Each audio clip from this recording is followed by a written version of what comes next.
Chronicles of the War of Souls Book Series.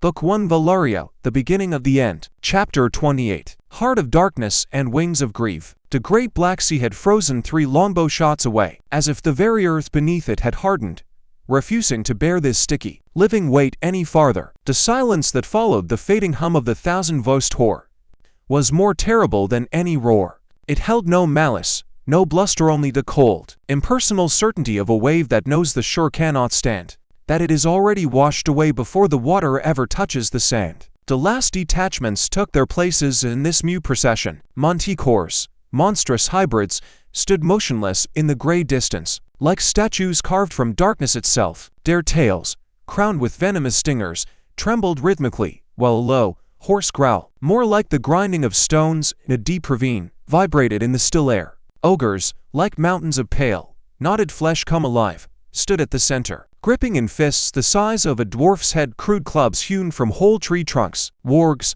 wolf-like creatures with slimy fur the color of clotted blood and burning yellow eyes, jostled on the flanks, daring moss full of curved fangs and scratching the earth with clawed paws in a nervous, hungry impatience. Behind them, in a seemingly chaotic yet sinisterly unified order, stood countless rows of orcs in rusty, dented armor and wild northern tribes, Highlanders in worn cave bear pelts, and berserkers with faces whitened by chalk. Goblins, like a flock of cawing, bustling crows, crouched by their creaking, tattered carts. Scorpids, giant insects with carapaces that gleamed like black lacquer, stood utterly still. Their multifaceted, empty eyes reflected the dull morning light, their venomous tails posed to strike.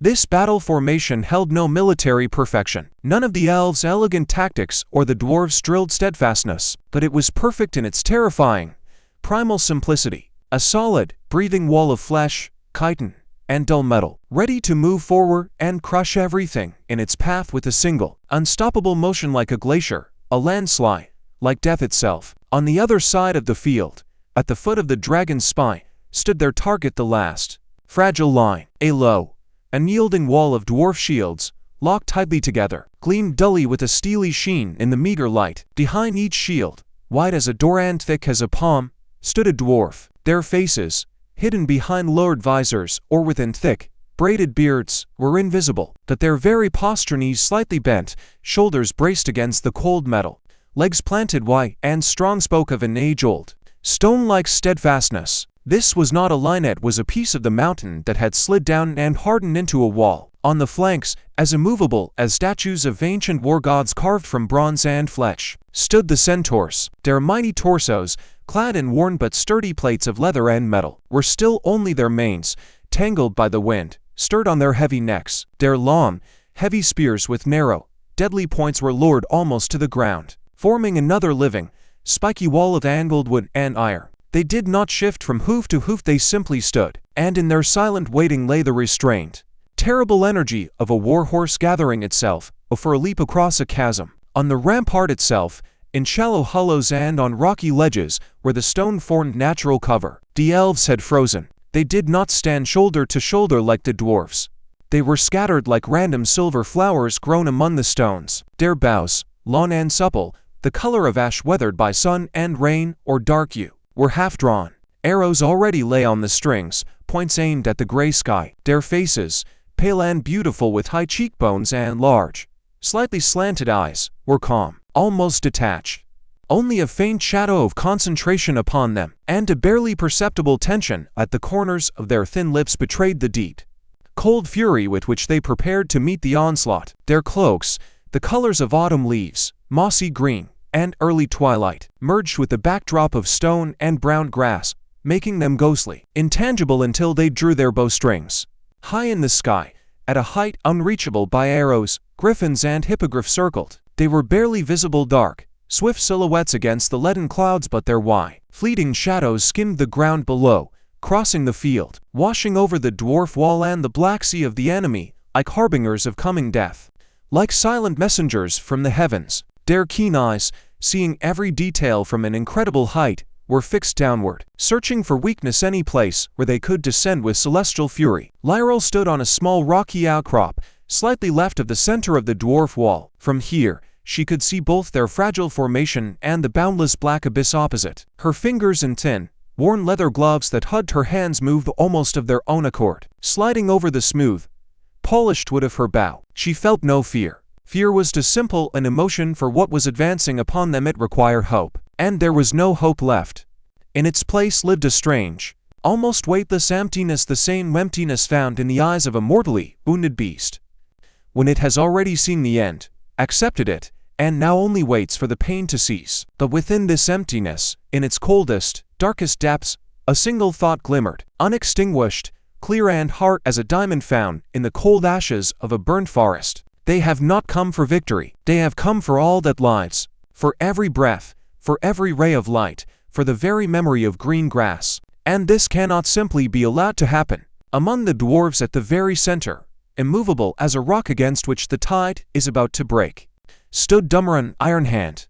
He did not look at the sea of darkness churning ahead. His eyes, black as the deepest, coldest coal, were fixed on the gray, low, oppressive sky, on the heavy, motionless clouds that seemed frozen in anticipation of a spectacle. He seemed to be counting down the last moments of this unnatural, sepulchral silence, measuring them by the beats of his own slow, deliberate heart. His massive hands, clad in steel vambraces covered in scratches, rested on the haft of Thunderbringer, his famed two-handed axe. The weapon's shaft was dark with the sweat and blood of many battles, and its massive blade, wide as a spade and sharp as a razor despite its size, was driven into the earth between his sturdy, planted legs. From this simple, motionless stance emanated such a force of calm, such a deep, unshakable confidence, as if he alone were the stone anchor holding this entire fragile rampart. This army cobbled together from different peoples, from sliding into the abyss of despair and panic. He was the center of gravity, the living, breathing heart of the defense. Slightly behind him, Torben Copperbeard stood frozen. He looked neither at the sky nor at the enemy. His eyes, small, sharp, accustomed to assessing the quality of steel and the depth of ore veins, were narrowed as if from acrid forge smoke or strain. They darted over their hastily erected fortifications, over the dwarf positions, checking how tightly the shields were locked, over the elf detachments, over the reserves. In his mind, quickly and methodically, he ran through the calculations one last time. The archers' air reserves, the number of spears in the front ranks, the distance the enemy would have to cross under fire. He said nothing, only his lips moved silently, as if he were adding and subtracting invisible numbers, trying to find in them a grain of comfort, a hint of a chance which, as he knew, did not exist. Vrondar, the old chieftain, leaning on the shaft of a long spear, breathed slowly and deeply, trying to stifle the familiar, aching pain in his old thigh, pierced long ago by an orc hike. He saw no horror in the black wall of the enemy. He saw the field, the endless, black field, that would have to be crossed at a gallop to deliver a blow. His kin stood silent, not shifting, only testing the tension of their short but powerful bowstrings. They were preparing not for defense, not for a last stand. They were preparing for their final hunt, where both quarry and hunter would be death itself. Almost merging with the brownstones and faded, withered grass, the Khajiit lay frozen. They did not stand in formation. They lay prone, pressing their bodies to the earth, and only the sharp tips of their ears, trembling in the wind, and the gleam of their narrow, yellow eyes betrayed their presence. Actor, the elder, did not move at all. Only his gray dreadlocks with bone beads swayed slightly with his breathing. They numbered hundreds of thousands, perhaps more. They stood facing each other across this stony, barren field that had suddenly become the axis and center of all the living world. Between them lay a strip of no man's land wide, strewn with gray gravel and low, bitter wormwood. The wind, which just an hour ago had carried from the south the stench of rotten swamps and the dull hum of countless footsteps, had suddenly died, as if nature itself, in mute horror at the spectacle prepared by its intelligent children, had held its breath. The grass did not rustle, no bird sang. They had long since fled. Even the clouds, dirty lead and low, hung motionless in the sky, not daring to move. Silence fell. But it was not the silence of peace or tranquility. It was the silence of the final, icy void that exists in the instant before a sky-rending thunderclap, a silence in which only the pounding of one's own heart could be heard, echoing in the temples with heavy, measured beats like sand grains running out in an hourglass. And into this all-consuming silence, breaking it not with a cry or a crash but by the very fact of its unhurried, inevitable movement, a figure stepped forth. He emerged without haste, calmly and firmly. As a master steps out to survey the boundaries of his domain, he did not glance back at the dwarves frozen in astonishment or at the alarmed, leaf-like whisper that passed through the elves.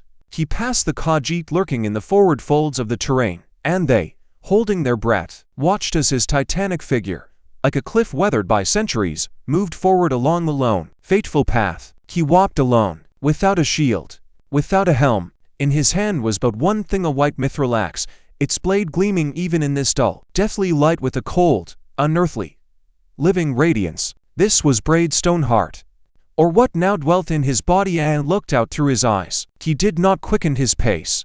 He seemed to simply be walking across a field to inspect a crop or gauge the width of a plowed strip, but each of his steps, heavy and measured, echoed through the frozen, seemingly petrified earth with a dull, most sound, as if a stone were sinking into soft, wet clay. He reached the very center of the no-man's land, to where the slavering maws of the wargs on the enemy's front line were already clearly visible, where the individual faces of orcs in the first ranks could be distinguished, green masks of pure, wild hatred, carved with scars. And there he stopped, quietly. With a soft thud, he planted his axe in the earth before him, folded his mighty, scarred hands upon his chest, and raised his head. His gaze, dark and bottomless as a deep well plunging into the very heart of the sleeping earth, passed through the ranks of monsters, through the forest of jagged spears, through the very flesh and spirit of the horde, seeking one single being. He did not shout. He uttered no challenge. He merely waited. And this silence, this lonely standing amid the field of death, was a challenge far more formidable than any battle cry, a challenge that could not be ignored. And within the black, breathing mass of the horde, movement began. Not general, not presaging an attack, but local, as if a single, heavy drop had stirred within thick, dark honey. The ranks parted, not with hasty fear or curiosity, but with a slow, almost ritual solemnity, full of grim deference. From the very depths of the formation, from the very heart of this iron monster, emerged the one who was its soul, its will, and its curse. The Iron Shaman. He walked, just as unhurriedly, just as measuredly, as if his feet marked the rhythm of sand grains falling in the hourglass of ages. His figure, dark as granite on a moonless night, clad in dark armor, seemed to absorb the dull, scattered light of day, did not reflect it, but drank it in like dry, cracked earth drinks water. Behind him trailed not a mere shadow, but something living and thick that rippled of its own accord, independent of the sun hidden behind the clouds.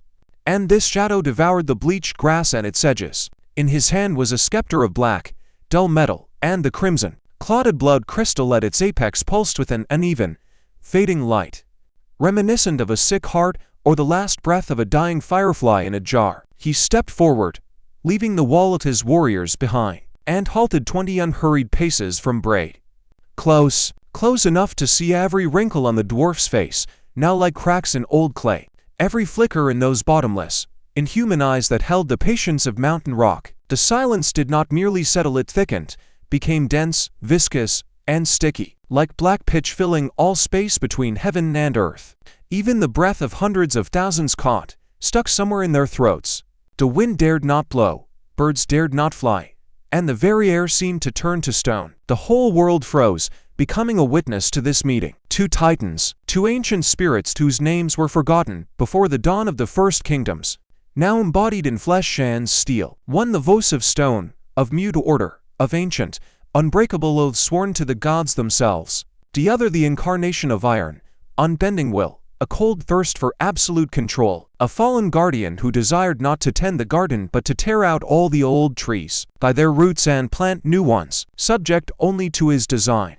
They looked at one another, unblinking, and in this silent, eternal gaze lay the whole coming battle, the fate of the world, all the pain of future losses and all the fury of coming blows. History had contracted to this scrap of earth between them. The shaman broke the silence first. His voice was devoid of timbre, of the warmth and moisture of a living throat. It was like the grating of rusted gears, the clash of iron on dry stone, mechanical, soulless, and therefore eerily precise. Geom, he uttered, and in that one short name, sharp as an axe blow, sounded an entire history, a history of brotherhood born in the void before creation. Braid, or what dwelled within him and was called Geom, nodded slowly, as if with effort. His lips, like deep cracks in stone, twitched slightly, and from them came a sound, thick and low, like the murmur of an underground stream. "Animus," he replied, and in that name, escaping like a groan from the depths of a cave, sounded not simple hatred, but infinite, cosmic sorrow. Sorrow for what had been, for bonds severed, for that which could never be mended. Even if the battle were won, they stood in the middle of the field, and around them, holding their breath and forgetting their own imminent fate, the whole world waited in the form of the frozen armies. The great battle could have begun with a deafening roar, with the blare of war horns, with a fat hail of arrows.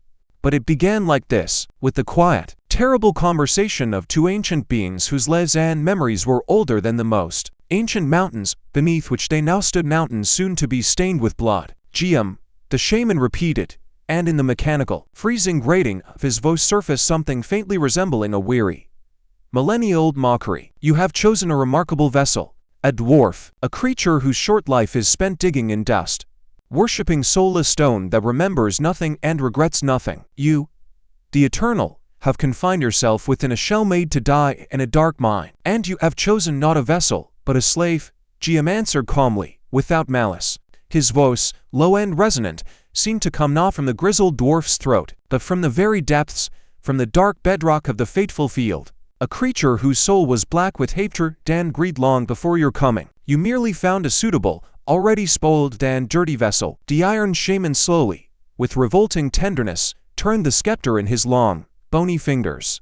The crimson crystal at its tip flared brighter for an instant, casting ominous highlights on his immobile, death-like features, and in his eyes, like two heated coals, something alive flickered, not emotion, not anger, but the cold, calculating, almost scientific interest of a scholar examining a rare specimen. "Filth? No, brother, I have found power. Raw, untamed, pure in its primordial striving. They do not scurry in their burrows like your subterranean moles, nor build their flimsy towers out of fear of the night. They burn. Their hatred, their fear, their malice, that is the finest fuel on which will can move. They dream of destroying the world that bore and rejected them, and I will simply give them this world, this rotten fruit, to shatter into small, convenient pieces for the smelting, and after, when the fire has burned out, we will gather it anew, from pure material. You seek to displace those who gave us form and purpose. You seek to take their empty place, but you forget the very essence." "Animus," said Geom, and in his stone voice sounded not sorrow for the first time, but a weight comparable to the pressure of entire mountain ranges crushing, inevitable. "We are guardians. We are threads woven into the pattern. We are not the weavers at the loom. We cannot tear the tapestry to restitch it to our liking. Our duty is to prevent the moths from eating it. The pattern is rotten." The shaman's voice did not rise or shout, but changed. A thin, sharp strand, keen as a razor's edge, rang within its metallic grating. "You have seen the cracks yourself. You have felt the earth groan beneath the hooves of their endless herds, and the souls of their warriors. They are not the world's children, they are sores upon its body. Their alliances lie, their oaths crumble to dust before the ink dries. Their civilizations rot from within almost as soon as they raise the walls of their first cities. The gods," he exhaled the word with such freezing, absolute contempt that the air seemed to frost over. "The gods sleep, or are dead, or they simply care nothing for this pathetic experiment. They created the book of being and left it forgotten on a shelf, and trusted us, their servants, to keep order in a house they abandoned. I merely wish to take up the pen they dropped and correct the mistakes, erase the rotting, crooked lines, write history anew, a history that will not end each time in betrayal, blood, and decay." Geom was silent. His immobile, stocky figure against the gray, leaden sky seemed as ancient and immutable as the dragon's spine itself, rising behind him in a dark, jagged silhouette. He looked into his brother's bottomless, crimson eyes and saw in them not the madness of a fanatic, but a terrible, calculated icy logic, the logic of a being that for centuries, millennia, had watched the endless, cyclical collapse of all it was sworn to guard, the logic of a deep, all-consuming despair raised to an absolute and given a terrifying purpose. "You have been seduced by their power," Geom said quietly but clearly, "their lowest and brightest power, the power of spiritual stench, of decaying souls. You, the weaver of lives, keeper of bright patterns, decided you could wield not the thread, but the very fire from which it is spun. You have become a thief, Animus, a thief from creation itself, from the very order you swore to guard. You drink from a puddle, thinking it a spring, I have become one who acts." The shaman cut him off, and his words fell like hammer blows. "While you sat in your dark caves, merging with stone, mourning bygone times and whispering old mantras, I sought a way, and I found it. A soul is not a sacred spark. It is energy, the purest, most potent possible. Energy these creatures squander on their stupid, petty wars, their blind greed, their fleeting, worthless love. I do not steal. I gather what is wasted. I utilize refuse. And on this purified energy, a world can be built, utterly free of their diseases. A world of absolute order, where every stone will know its place. A world without betrayal, without rot, without this eternal, meaningless longing for something greater than themselves. It will be perfect, like an ideal crystal, and eternal, like my design. It will have no need for gods, because I shall be its god." He took several even steps forward. The distance between them, already frightening in its closeness, shrank to 10 paces. Now faint but distinct odor emanated from the shaman, cloyingly sweet, like rotting flesh, mixed with the sharp, dry smell of rust and ozone, as if after a distant but powerful storm. "Join me, Geom. Awaken from this lethargic sleep in the body of a mountain mole. Your strength is the strength of the earth itself, its bones and its might. Imagine what we could do together. We will not merely correct a few pages in the book. We will rewrite it from a blank slate. You the solid foundation, the unshakable will of stone itself. I the architect, gathering and purifying the building material. We shall become new gods for a new, clean world. A world without the very sufferings you so helplessly mourn, sitting in your stone prison." In his words, devoid of warmth, lay a terrible, hypnotic, ironclad persuasiveness. This was not a lie, not a trick, it was a vision forged in centuries of loneliness and despair, and therefore all the more dangerous and seductive. Deep within, in those layers of his being older than the stars, Geom felt an ancient part of himself respond to this call. The call to action after eons of inaction. The call to creation, even through total, fiery destruction of the old. To be not a silent guardian at a decrepit gate, but a creator, a demiurge. It was monstrously seductive, like a deep, dark sleep after a long vigil. But he looked over the shaman's shoulder, his gaze, heavy and slow as the movement of tectonic plates, passed through his brother's figure and reached out toward that black, lifeless sea, frozen in blind expectation. He saw not perfect order, not neat rows of obedient soldiers.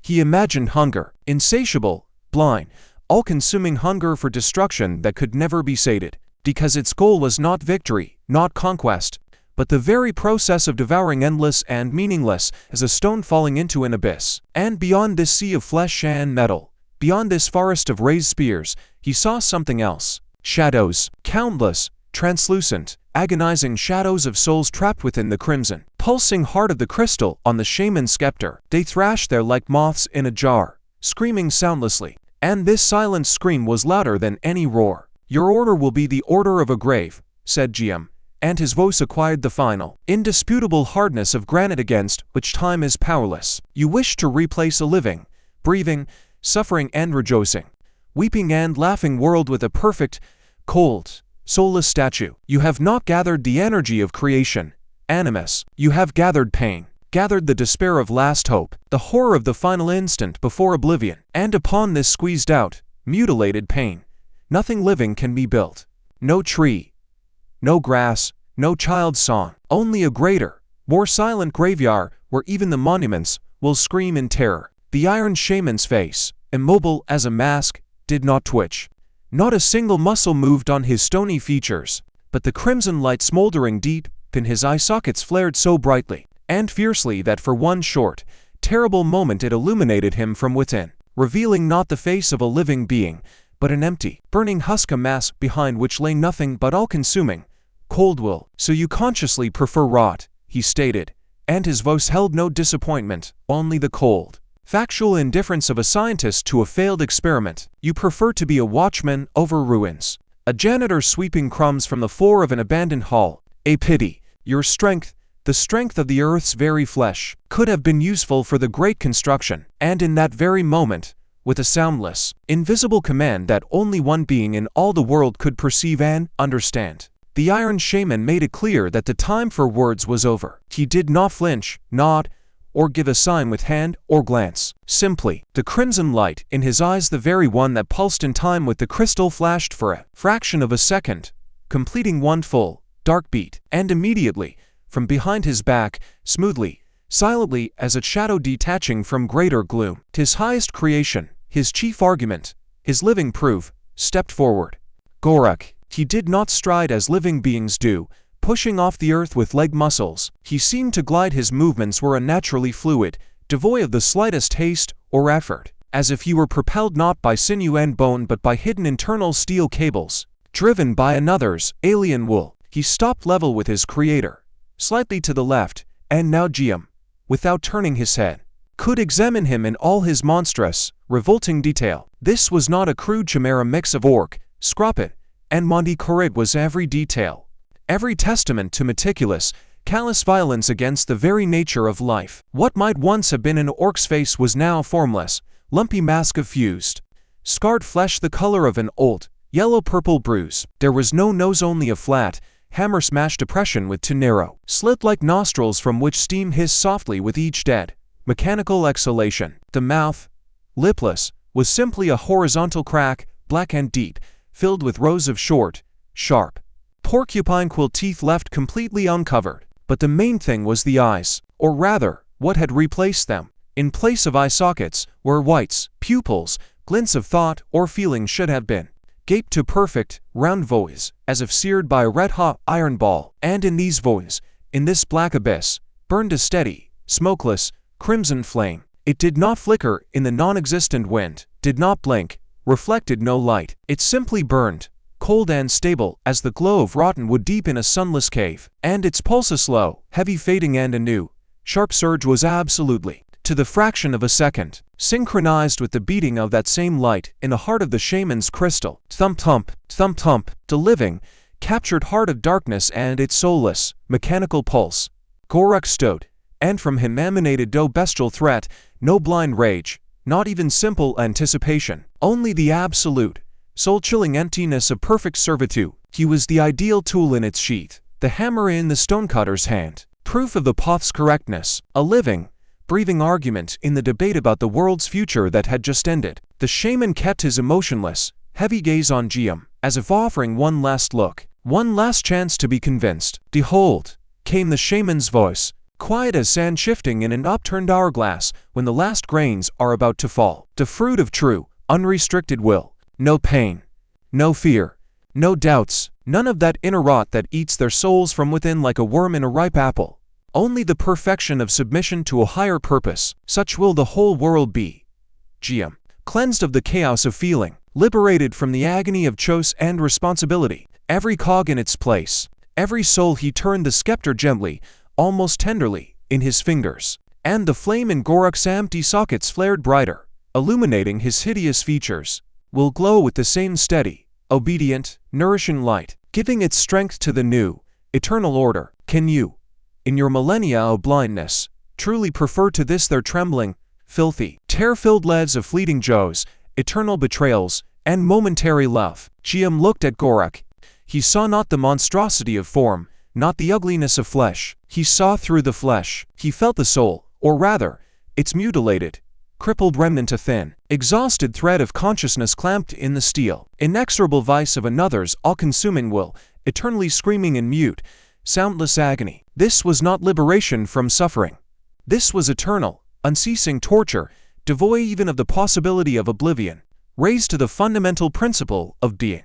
What Animus offered was not a paradise of calm, but a hell of numbness, a hell where even pain lacked the right to be one's own, personal, where everything was depersonalized, hollowed out, turned into fuel. He slowly averted his gaze from those empty, burning sockets, those windows to nowhere, and looked again into his brother's eyes. They held no personal malice, no triumph of a debater who has won, only the cold, all-consuming, absolute certainty of a fanatic who believes in his own messianic role and sees around him nothing but confirmation of his righteousness. "You have not corrected the world, Animus," said Geom, and his voice was now quiet, low, and calm, like the whisper of the earth deep beneath a mountain just before a landslide. "You have only created for it a new, more sophisticated, more durable cage, And you locked yourself in it first of all. You are the first prisoner of your new order. And that is your only true creation. He turned slowly, without haste, with the same dignity with which he had come, giving his back to the shaman and his mute creation. It was not a gesture of fear of a blow from behind, but of the highest, deepest contempt for the very argument, for the offered choice, for the future that stood before him in the form of Gorak. He began his long walk back, toward the stone rampart, toward the low but unyielding wall of dwarf shields, behind which thousands of living, trembling hearts waited in mute terror, hope, and prayer. Each of his steps was heavy and measured, as if he carried upon his shoulders the weight of all that had been said, and all that was to come. He walked, feeling on the skin of his back the weight of two pairs of eyes boring into him, the shaman's sparkling, calculating, analytical gaze and Gorak's empty, flaming, unseeing gaze. He covered half the distance back, leaving a straight line of footprints in the dust. 3/4. Now individual faces became discernible. Dumran's stern, immobile face, Torben's narrowed eyes, the pale, linen-like features of the elves on a rampart. The air seemed to thicken further, filling with a leaden heaviness of anticipation that at any second, with the next heartbeat, a thousand-voiced roar would crash down from the heavens and rise from the earth. Everything was prepared. Everything was decided. Everything was finished. It was in this last instant, when tension reached its highest, unbearable point, when the attention of the entire field from the last, snorting orc in the rear ranks to the griffin leader posed on a cliff was riveted to the two titans, and the lone, retreating figure between them. That movement arose where it was least expected, from a narrow, deep fold in the terrain, concealed by a jumble of mossy stones and withered shrubs. A shadow flashed. It was weightless and quick as a weasel sliding through grass, as a chill running down one's spine. It was Lyral. She did not run headlong forward. She seeped, using every hummock, every crevice. She passed by the immovable, stone-like dwarves in the front ranks, using their massive armor and large shields as temporary cover, as stepping stones. Her cloak, the color of twilight and dried clay, merged with the gray stone of the rampart. Her steps were utterly silent, honed by centuries of soundless life in the gloom of ancient forests. She did not think of an order she had not received, of the overall plan, of military discipline, or of the terrible consequences of her act. In her heart, emptied just a moment before by a strange, icy void, one single, clear and terrible thought flared up suddenly, like lightning in the night. It came not from reason, not from calculation, but from the very depths of her being, from that ancient gift of sight that was both her lineage's curse and its last weapon. He stands there, exposed, unprotected, now, and this is the only chance, the only and last one. She emerged from behind the last, outermost shield in the dwarf phalanx, finding herself several swift steps ahead of the entire formation. No one had time to stop her with an outstretched arm. No one had time to shout for her to return. Her bow, smooth, polished by the hands of many generations like an old vine, was already in her flexible, strong fingers. An arrow with a long, thin, barbed head of dark steel already lay on the string, drawn from the quiver in one fluid motion, her whole being coalesced into a single point, a single intention. Her movement was unified, seamless, practiced to automatism. A light, springy pivot of her torso, a smooth raising of the bow, the draw of the string all the way to her ear where the fletching touched her cheek. All this took less time than one startled heartbeat frozen in her chest.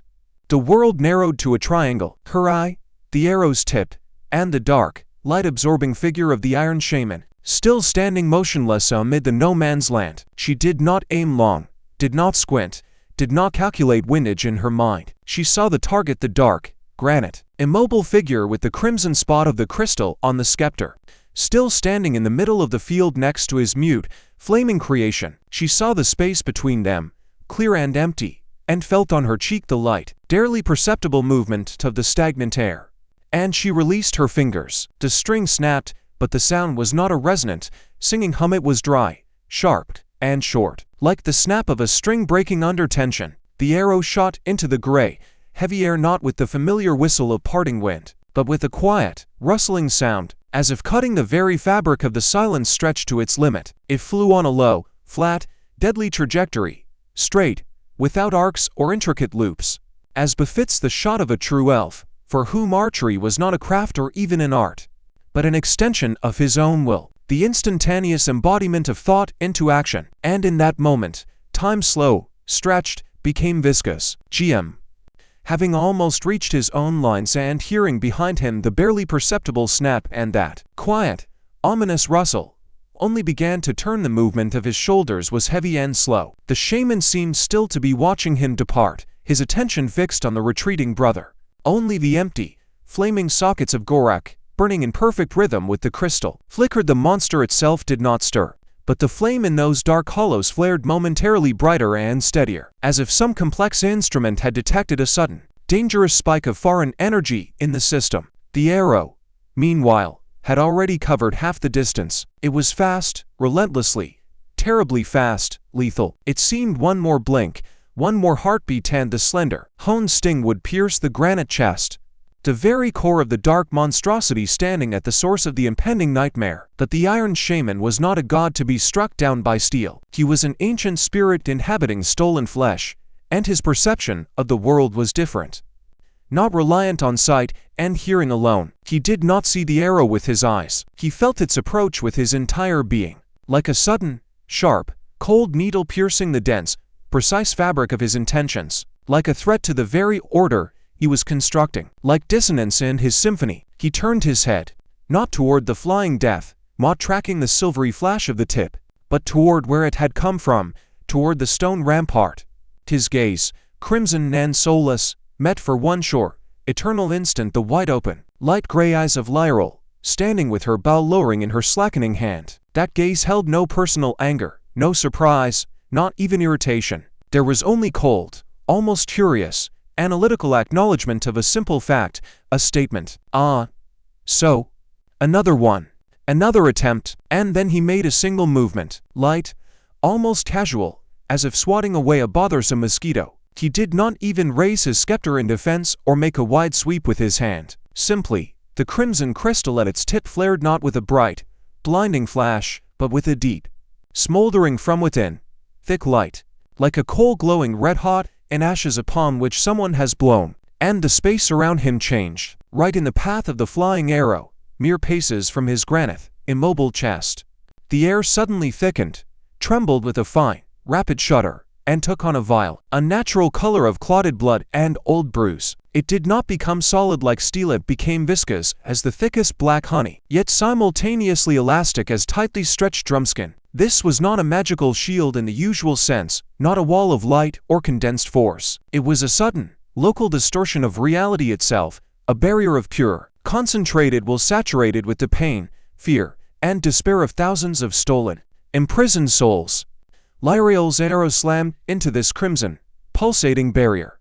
There was no loud, ringing impact of steel on magic, only a dull, juicy, wet sound, like a heavy, rounded stone falling from a height into thick, swampy mud. The tip, honed and tempered, capable under other circumstances of piercing a steel breastplate or shield, froze for a moment, mired in the bloody, glowing radiance as if in living, sticky resin. The shaft, thin, resilient, and strong, made of bent elven wood, bent into a tight, trembling arc from the monstrous, sudden strain, creaking thinly along all its fibers, and then it rebounded. It was not flung far aside. It did not break in half. It simply, with a quiet, plaintive, utterly unique whistle, ricocheted away, describing an awkward, crumpled arc, and fell onto the gray stones a few paces from the shaman, its shaft tapping weakly against the small gravel. Its tip bore no drop of blood, no glimmer of magic, only the dull, dusty, mundane gleam of well-worked steel, a useless toad. The shield itself, that pulsating, vile patch of distorted, aired in and vanished in the same instant,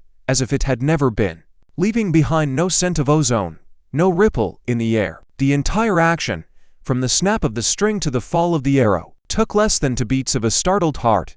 On the rampart, among the dwarves and elves, someone gasped short, sharp, and hopeless, as if seeing the last light in a window go out. A dwarf in the front rank cursed hoarsely in his own tongue, thumping the haft of his heavy axe against the steel edge of his shield, and that sound, dull and angry, was like a funeral bell. Lyril did not stir. She stood, still holding her lowered, suddenly impossibly heavy bow, and looked at her arrow lying alone in the gray dust of the no-man's land. In her chest, beneath her light armor, there was no heat of disappointment or rage. She was filled to the bone with the icy, bottomless emptiness of final understanding. She had just witnessed not a magical trick, not a powerful protective spell. She had seen the very essence of the enemy, his nature. He had not parried, not defended himself. He was simply impregnable.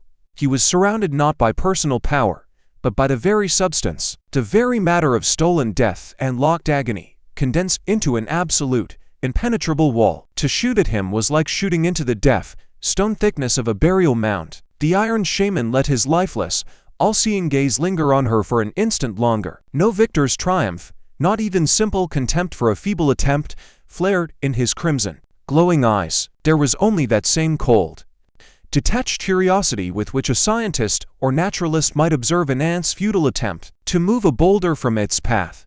Then his gaze, heavy and inexorable, slowly, almost reluctantly, slid from her to Geom, who had finally turned fully and now stood watching this small, instantly played out and just as instantly ended drama. In the dwarf's face, in his deep-set eyes, there was no reproach for the elf maid, only the same familiar, ancient sorrow. "They still believe I can be stopped with a piece of sharpened wood and iron," uttered the shaman. His voice, still devoid of timbre and warmth, sounded as if heard not with ears, but inside every head on the field, not as a loud cry, but as an intrusive, alien thought suddenly arising in each consciousness. They cling to their fragile, mortal flesh, to their sticks and bits of iron, to the illusion of choice and to the illusion that their will matters. He slowly, with solemn deliberation, raised his scepter, not pointing it at anyone, but simply displaying it like a banner. The crystal at its apex pulsed evenly, steadily, like a calm, confident heart that knows no fear. It is time to show them what they truly believe in. Time to show them the end of all their illusions. The end of the very possibility of another path. And with these words, quiet and indifferent, he finally turned and began to withdraw back toward his black, silent, hate-breathing ranks. His steps were as measured and unhurried as before. When he had come out for this meeting, Korak turned to follow. His massive, chitinous claw scraped lightly against the stone, emitting a dry, repulsive sound like a knife on bone. The celestial performance, which had lasted an eternity, was over. All words had been spoken, all arguments exhausted. The first blood, or rather, the first dust from a helpless arrow had been shed, and it had changed absolutely nothing. But this calm, confident movement of the shaman's retreat was no withdrawal. It was not a sign of failure or doubt. It was the final, clearest signal. The end of words meant the beginning of deeds. The first blow was not a flight of arrows, not a roar of monsters, not a battle cry. The first was the smell, a heavy, thick, bestial stench of flesh unwashed for weeks, of old blood ingrained in skin, and acrid, bitter bile, lifted into the air, thousands of moving bodies and carried by a suddenly strengthening wind, straight onto the low dwarf wall. This wind blew from the south, warm, moist, and unpleasant, carrying within it the breath of a distant, scorched steppe, the dust of its roads, and something else cloyingly sweet, putrid, like the smell of a swollen carcass lying in a ravine on a hot day. It struck the defenders' faces, making them squint and grimace, spitting thick saliva, trying to rid their tongues of the sticky taste of rot and decay. Then, almost immediately, came the sound. First distant, like the nose of the sea beyond cliffs, then swelling, ever closer, a single, all-consuming roar, in which individual cries or voices could no longer be distinguished. It was the roar of the earth itself, shaken by a countless, incalculable multitude of feet, the roar of iron clattering against stone, against other iron, the roar of low, hoarse, animal bellowing rising from hundreds and thousands of throats, merging into one drawn-out moan. It rolled across the field like distant, pre-storm thunder, filling the entire air with a dense vibration that made small stones tremble underfoot, and steel armor plates ring thinly, high-pitched. And only then, through the veil of dust suddenly raised from the earth, did they see the movement itself. The black, boundless sea ceased to be a static, terrifying abstraction on the horizon. It cracked, stirred, divided into separate, monstrous, tall waves. At the very front, like living, heated battering rams, rolled the ogres. Their titanic, barrel-like bodies, the color of clotted blood, old filth, and earth, swayed as they ran. Their tiny, pig-like, deeply set eyes were narrowed, full of dumb, insatiable rage devoid of even thought. Behind them, overtaking them on long, hunched, muscular legs, raced the wargs. They did not run as orcs run, they bounded, pushing off the earth with feline, springy force. and their wolf-like, elongated maws were bare, in a silent, hate-filled snarl. Frothy white saliva dripped in thin streams from their black maws. "Hold!" roared Dumoran Iron Hand, and his voice, accustomed to drowning out the rumble of cave-ins in deep mines, the roar of smelting furnaces, and the clang of forges, momentarily overpowered the rising noise of the approaching storm. "Don't flinch. Spears at chest level. Wait for my signal." Not a step back. The dwarves in the first rank, bracing their mighty shoulders and backs against the inner side of their large, rectangular shields, crouched even lower, taking the weight on their strong legs. Their faces, hidden by heavy steel brow guards and lowered visors, were invisible, but by the way the straps of their armor tightened, the way the knuckles of their stocky fingers whitened, painfully gripping the hafts of their long spears, it was clear each of them in that second was mentally appealing to their stone gods, praying not for victory, but only for the strength to withstand this first, crushing blow. The second rank, standing tight behind, leveled their long, heavy spears over and between the shields of the first, creating before the wall a deadly, iron palisade. The third rank held their spears ready, raised to replace the fallen in an instant and prevent the wall from collapsing. Lyril, pulled back by Aelor behind the solid line of shields, had already found her place on a low stone ledge to the left of the center of the rampart. Her fingers, of their own accord, found an arrow in her quiver and knocked it to the string, but she did not shoot. Her gaze, sharp and cold as a winter morning, slid not over the general, sweeping mass, but sought out individual, important targets. The arrow was her only true word in this battle, and each such word had to be precise and weighty. Beside her, silent as gray shadows, the other elves took their positions, the air around them filled with the quiet, almost musical, threatening creak of many bowstrings being drawn taut. On the flanks, the centaurs completed their last maneuver, and the air above their wedge, pointed and heavy as a spearhead, hummed with restrained impatience. They had formed up not in a simple line, but in a deep, living triangle, its apex pointed south, whence blew the wind carrying the smell of alien blood and rusty iron. Vrondar was at the very tip of this wedge. He no longer leaned on his spear, he held it taut, its shaft pressed tight to his mighty, scarred thigh, its long, honed point aimed slightly downward, ready at any moment to sweep up and plunge into the enemy. His gray, tangled mane streamed on that very wind that bore the enemy's smell acrid as burning wool, and sweetish as rotting fruit.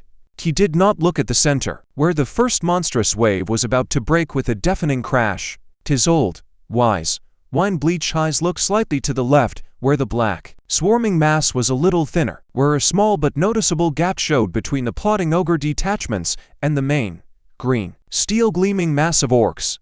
There, into that weakness, that seam in the black fabric, the blow of the hammer, the swift, crushing charge of his kin was meant to fall. He took a deep, full breath of the acrid, dusty air, and the old, familiar, aching pain in his thigh, a reminder of an orc spear long ago, receded, dissolved, replaced by another, even more familiar feeling, not blind fury, but cold, absolute, crystalline readiness of a warrior who knows his place in the battle, readiness to do what he was born to do under the boundless steppe sky. Mercer lay flat on the cold, uneven ground, pressing his ear and cheek to the rough, mossy stone. He did not see the advancing hordes. His world had narrowed to the thin, barely perceptible yet distinct vibrations transmitted through the soil. Through the thickness of stone, he felt the heavy, earth-shaking tread of the ogres, like distant blows of a giant hammer, the lighter, swift, and frequent tremor from countless ward paws running at a trot, the rapid, incessant stampede of thousands of orc feet shod in crude leather and iron. His kin,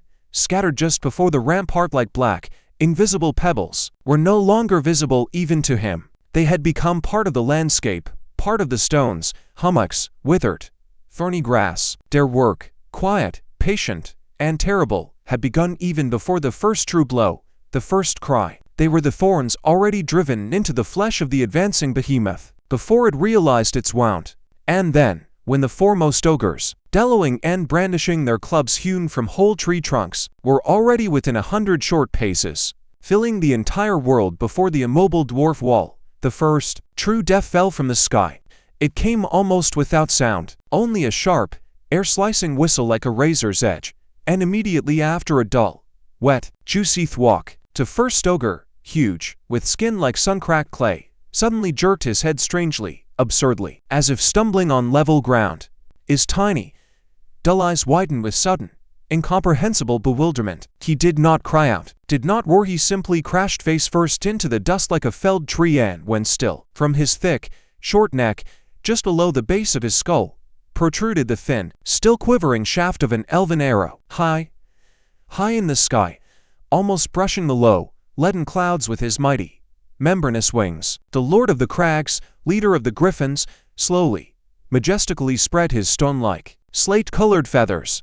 His shadow, gigantic and monstrous, fell upon the approaching, living tide of hordes, slid over them, momentarily blotting out the light. He did not utter a war cry, did not roar. He only glanced coldly, appraisingly with his yellow, molten gold eyes at his kin circling nearby, and they, obedient to his silent, ancient will, folded their wings and began to dive downward with the silent, predatory, absolute fury of falling stones tumbling from mountain cliffs, their talons not merely sharp, but massive, like curved iron hooks capable of gripping stone opened in the last moments before impact.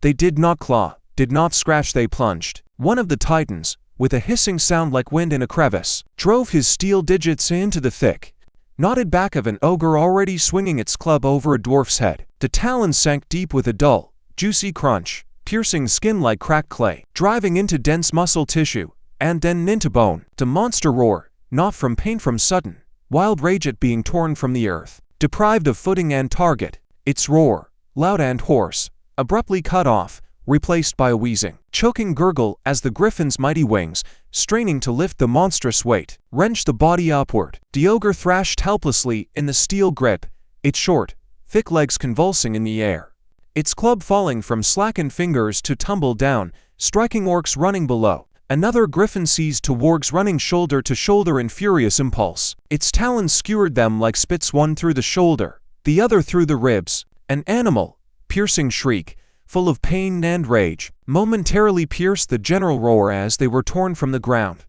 Mighty wingbeats churned fountains of dust mixed with blood into the air, and then what fell down was no longer living creatures, they were bloody, broken bodies, sacks of bones and torn flesh. The griffin hurled the ogre's carcass, still twitching convulsively, straight into the middle of a dense orc formation. The impact was horrifying. There came not a cry, but a dull, crushing, wet sound, the sound of bodies breaking under weight, armor cracking, flesh squelching and being crushed. The orc upon whom the falling body crashed vanished beneath it, as if he had never been. Neighbors in the line were knocked down and thrown aside. Some fell, choking on their own blood from the impact. Others, stunned, tried to rise, stumbling over bloody remains. For a moment, a chaotic, bloody crater appeared in the even, threatening line, filled with moans and death rattles. The air filled not only with roar and cries, but also with that specific, heavy thud of falling flesh upon earth, the crunch of bones under the feet of those still running forward,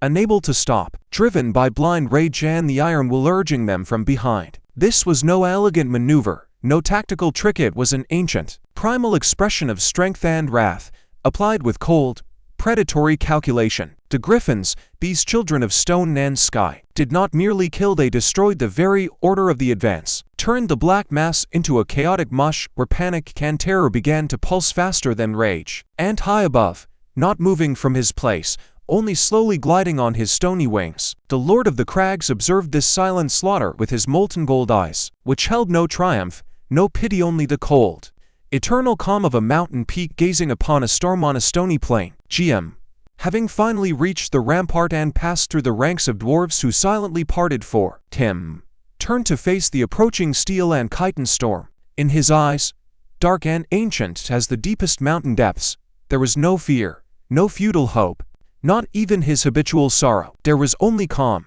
unshakable, granite resolve, the resolve of stone that has accepted the eternal, heavy burden of being a wall, a barrier, that against which any wave will break, even if that wave is the sea itself. He raised his white mithril axe, and its flawless, mirror-polished blade caught the dull, scattered light of the gloomy day, flashing one last time with a cold, pure, almost unnatural gleam, a final glimmer of the fading world. The elves shot as they breathed evenly, methodically, without fuss, without unnecessary movement, with that concentrated detachment of priests performing an ancient, bloody rite. After the first, lone arrow flew a second, a third, a tenth. The very gray, heavy air, filled with roaring dust, seemed to rustle, crisscrossed with thin, almost invisible, deadly lines. Each shot was a separate, weighed decision, a cold choice, precise and calculated to the millimeter. Their arrows found narrow gaps in the crude, makeshift armor of ogres, sank into the necks and flanks of swift,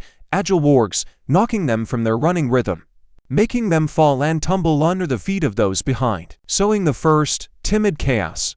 This was not a solid, sweeping downpour, not a cloud darkening the sun. It was a cold-blooded, surgically precise culling, a thinning of ranks, a methodical excision of the strongest, the fiercest. Under the elven arrows, under the diving attacks of griffins, the foremost, most terrifying edge of the black wave began to lose its even, menacing shape, to stumble, to become littered with bodies that twitched and quickly stilled, immediately turning into new, bloody, slippery obstacles for those following. What a moment ago had seemed a single, unstoppable movement of an iron stream now fray, like old fabric under spilled water. Ogres, these living battering rams, stumbling upon heaps of their own torn-apart kin, slipped, their heavy, clumsy feet sliding in the sticky, warm slurry of blood, filth, and entrails. Some fell forward with a crash like sacks of stones and did not rise, crushed by their own bulk or finished off by dwarf spears that instantly found an opening in their fall. Others, trying to step over the obstacle, lost their balance, spread their arms wide, and in that moment a dozen elven arrows buried themselves in their unprotected sides and thick necks, making them sink to their knees with a quiet, rasping gurgle in their throats. The orcs marching behind in dense, sinisterly orderly ranks could no longer maintain their measured, crushing step. They had to circumvent or step over the wounded and dead. Their even lines broke, bunched into clusters. The stampede of thousands of feet, once merging into a single booming, measured thunder, now became an uneven, stumbling cacophony. Here a heavy thud, there a slippery slap, farther on a short, desperate cry from one who slipped and was trampled by those behind, seeing nothing and wishing to see nothing but the backs ahead. The bodies of the fallen themselves, still warm and pliant, became a nightmarish barrier. A fallen warg with a broken spine, convulsing in its death throes, clawed at the legs of a passing orc with its clawed paws. That orc, falling, dragged down to more, creating a momentary, furious scrum immediately covered by precise elven shots from the rampart. And the further it went, the more this chaos grew like a snowball. Each new fall, each new corpse complicated the path for those behind. Shifting, bloody islands formed within the stream, around which the attackers had to flow, losing impetus and density. No longer was there a solid wall of flesh and metal. There were tatters, gaps, voids filled only with moans and death. And from the sky, tirelessly, new avenging shadows continued to fall. And with each such fall, with each crushed body, the black wave lost not only warriors, but also its terrible, relentless cohesion, breaking into separate, ever weaker and more disorganized streams that then broke against the low but unyielding steel of the dwarf wall. That the advancing sea was too vast, too bottomless, too indifferent to its losses. The ogres, paying no heed to their kin falling beside them, had already reached the very foot of the dwarf wall, that low but unyielding stone rampart. Their titanic, broad shadows fell upon the first, steel-gleaming rank, the smell now no longer a harbinger, but the very essence of the enemy. Bestial, sour, unbearable, with a distinct, suffocating admixture of rancid fat, diseased teeth, and excrement struck the dwarves' faces, acrid and tangible as a hot, putrid fog. An ogre, its skin covered in scads and scars, shiny with greasy, stinking sweat, raised its club. A whole, stripped young oak trunk roughly nailed together and with a short, hoarse, cough-like exhalation brought it down upon a dwarf shield with such monstrous force that the booming, metallic impact, mingled with the crack of strained wood, sounded under the low sky like the strike of an alarm bell announcing the time of desperate fury. The blow was deafening. It resonated in the bones and teeth of everyone in the front ranks, echoing through the entire formation. The dwarf behind that mighty, steel-rimmed shield, despite all his stubborn mind and forged strength, was shoved back half a step across the stones, leaving two deep, clear furrows from the soles of his heavy iron boots. The shield buckled at the center, the wood cracked, but held, did not shatter. And immediately, from around its edges, from the sides where other dwarves stood, 3 dwarf spears with wide, leaf-shaped heads darted forward like 3 steel, poisoned snakes. They plunged into the ogre almost simultaneously into the soft, unprotected belly and into the thick, log-like muscular thighs. The monster roared, not from pain, from pure, insane, blind rage, and surged forward, trying to crush the formation, to bowl over these stubborn little creatures with its own bloodied, still living, agonizing bulk. Behind it, like a dirty, roaring avalanche, others poured, tens, hundreds of gnarled bodies covered in scars, warts, and festering growths. The dwarf wall, that great, glittering mosaic of shields and helms, wavered for the first time, not retreating, but shuddering and rippling in waves like earth under the hooves of a mad, unstoppable herd. In the air, already thick with dust, sweat, and the smell of death, a new, thick, sweetly coppery and nauseating odor arose, the smell of fresh dwarf blood, mixed with the stench of torn entrails, released gases, and the acrid, cold, sticky sweat of fear. Fear was there, it could not be denied. It hovered in the narrow gaps between ranks, seeped under armor, sticky and cold as pre-dawn mist in a mountain gorge. That the dwarves met it not with hysterical cries or loud prayers, but with a silent, clenched grinding of teeth, a deep growl like that of a cornered beast, and a stubborn, unbending pressure of their whole bodies forward, bracing their metal-shod, root-like legs against the cold stones of their native mountain, which was now for them both battlefield and final fortress and mass grave. And in that very moment, when it seemed the wall was about to collapse under the monstrous, dumb pressure of the living mass, from behind the dwarves, over their steel-clad heads, through suddenly formed gaps and intervals torn by the furious onslaught, a new, swift and almost silent force burst forth. The saber-tooths, they shot through the dwarf ranks like a gray, spotted, silent lightning bolt, pressed low to the very ground, almost merging with it, in color the color of dust, ash, and dulled blood. Their appearance was so sudden and swift that the ogres, pressing their monstrous weight against the wall of shields, did not even have time to comprehend where this new, clawed, ferocious threat had come from. White Saber-tooth led, heading this quiet, deadly stream. He did not leap from a standstill or make an extra movement. He took one giant, springy, incredibly smooth and precise lunge at, and clamped onto the nearest ogre, scrambling almost onto his chest like a wild forest cat onto a tree trunk. His claws, long, curved, and sharp as grappling hooks, sank deep into the knotted, thick, elephant hide-like flesh, and his mighty jaws, capable of snapping a young sapling, closed on the short, thick neck just below the ear, where the bony spine showed beneath the skin. The crunch of snapping vertebrae was short, wet, juicy, and very loud even in the overall deafening roar of battle. The ogre, a second ago furiously, foaming at the mouth, pressing against a shield, suddenly went limp, all its blind rage drained away with its life, and it collapsed like a sack of stones, crushed by the huge cat's bulk. The other saber-tooths acted with the same wild, ruthless, generation-honed hunting efficiency. They did not engage in long, noble, fair combat. They attacked swiftly, crippling, snapping Achilles' tendons, slashing low-hanging, unprotected bellies, and leap away instantly to find, in the next moment, a new victim, a new target for fangs and claws. Their predatory grace, feline speed, and absolute, animal ruthlessness were the complete, striking opposite of the slow, crude, clumsy, dumb force of the ogres. For several precious, hard-won moments, at the very foot of the stone rampart, a wild, bloody, indescribable chaos reigned, where dwarves died under heavy, crushing club blows, and ogres died. And the saber-tooths themselves were pierced through by orc spears or crushed by monstrous clouds.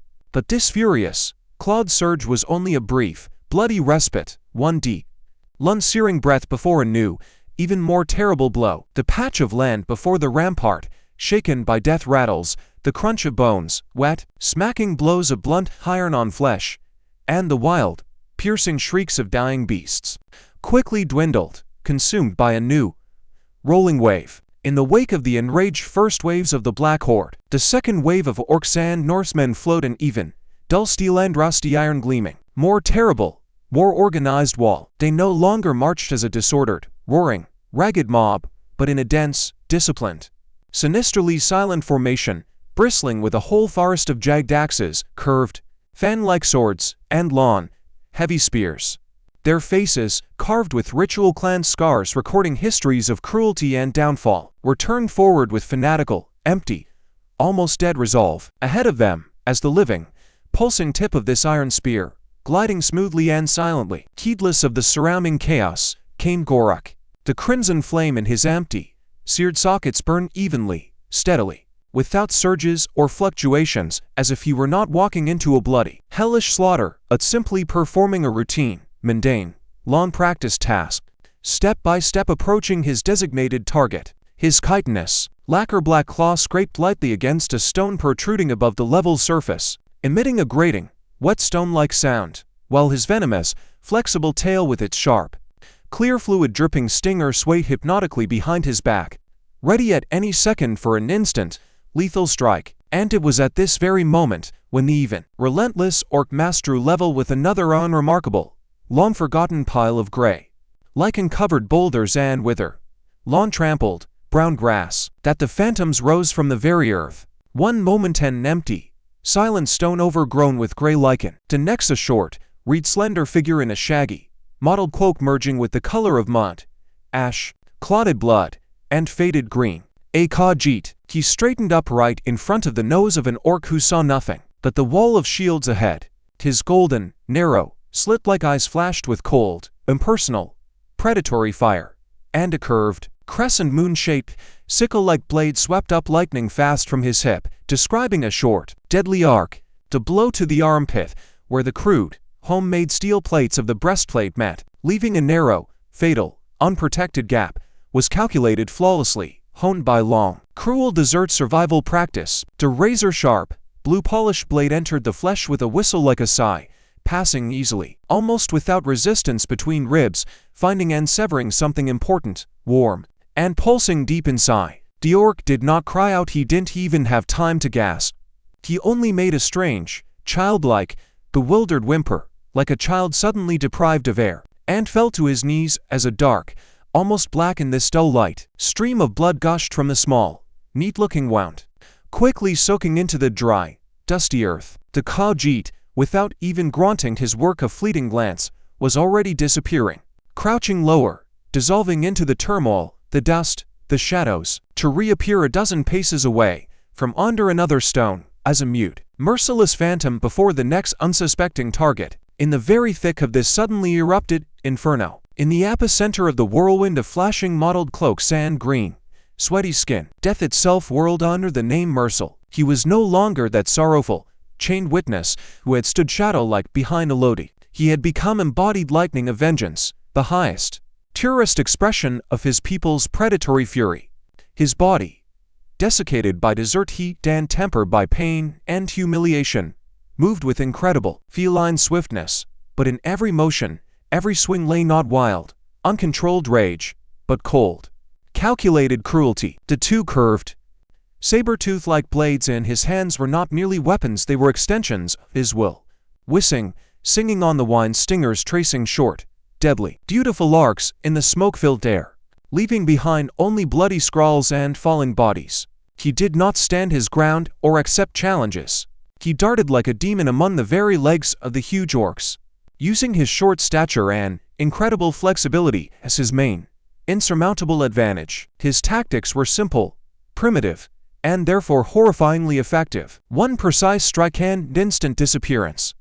He slashed the hamstring of an orc raising an axe, making him tumble to the ground with a short, surprised cry, and, not waiting for the enemy to fully fall, was already springing aside, his second blade finding on the fly the unprotected flank of another warrior. Plunging between armor plates, he cut not to kill immediately, but to immobilize, to cripple, to sow panic and chaos in the seemingly unbreakable formation. An orc trying to catch him with a sweeping axe blow suddenly received a thin blade across the wrist, and his weapon, along with the slashed, bloody hand, flew away, while IMMERSE, crouching almost to the ground, slipped between the orc's widely spread legs, leaving a deep, bone-deep, dark blood-gushing gash on the inner thigh. Blood, its warm, sticky spray covered his face and hands, mingling with the ancient ritual scar webs, turning them into crimson, pulsing patterns that shifted with every turn of his head. He felt its salty, coppery, old coin taste on his cracked lips, its sticky, rapidly cooling warmth on his arms, slippery between his fingers. He paid it no mind, did not wipe it away. His world had narrowed to the flashing of green bodies, to glints on jagged steel, to the instinctive, animal anticipation of blows even before they began their swing. He saw,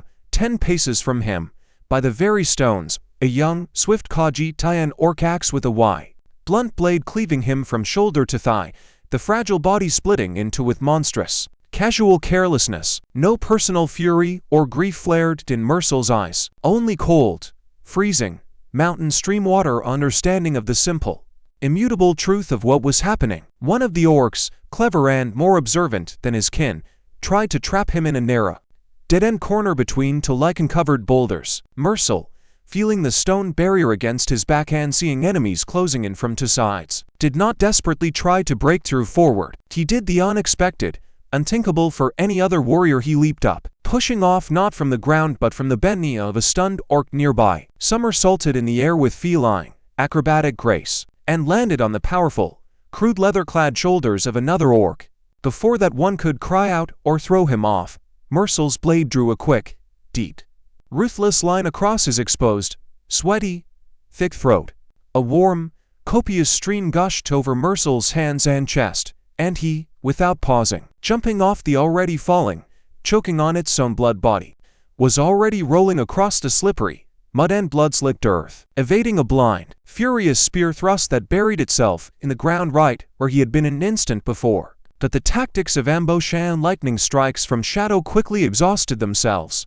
Now the Khajiit were seen. Their mottled, tattered cloaks no longer merged with the general bloody, brown backdrop. They flashed like bright, poisonous butterflies in the thick, acrid clouds of raised dust, blood, and black smoke from burning pitch. The orcs, recovering from the initial shock and blind rage, began hunting them down purposefully, with cold, calculated cruelty. 2, 3, even for orcs would surround one Khajiit, and he had to fight back desperately. With the courage of the doomed, his innate speed and agility could no longer compensate for the overwhelming crude force and numbers. Mersel saw how elder Actor, with his streaming, banner-like gray dreadlocks and worn bone beads, tarried with his simple but sturdy carved staff of dark, heavy wood, and each short, whip-like blow of that staff broke bones, knocked out teeth, and felled opponents. But there were too many orcs. They advanced like a living iron tie, and gradually, inexorably tightened the ring around the old warrior.